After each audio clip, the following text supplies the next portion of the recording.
Et il y a eu un accord qu'il essaie encore de violer, qu'il est en train de violer. Arrivé au mois de novembre 2011, nous devons avoir les élections. Là, 2017, je m'excuse, au mois de novembre 2017, nous allons avoir les élections. En 2016, grâce aux évêques, le président Kabila est resté au pouvoir grâce à l'accord de la Saint-Sylvestre. Nous avons accepté de négocier parce qu'on ne voulait pas les chaos dans notre pays. Mais je ne vois pas, au mois de novembre 2017, si on n'a pas les élections, que nous allons négocier avec M. Kabila.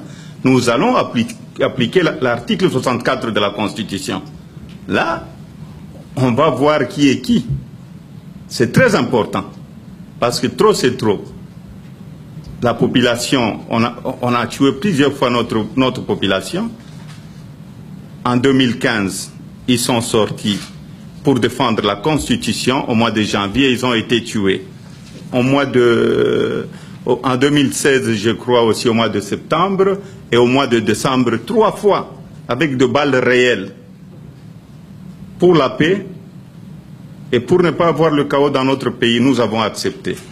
Et M. Cheikh Fita retenait qu'au mois de novembre 2016, là, trop c'est trop. Nous avons accepté de négocier. Là, nous allons utiliser l'article 64 de la Constitution. Et je préfère encore que le président Kabila puisse quitter par la petite fenêtre qui reste au président Kabila. Parce que sinon, ça sera trop tard. Et nous ne voulons pas le chaos dans notre pays. Et sachez que les Congolais, nous sommes un peuple bien, mais pour le moment, nous sommes très attentifs. Si vous m'y autorisez, je voudrais rajouter un élément. Nous suivons avec beaucoup d'attention la plainte qui a été déposée par le ressortissant américain, dont le nom est Daryl Lewis. Il a déposé une plainte pour torture à Washington.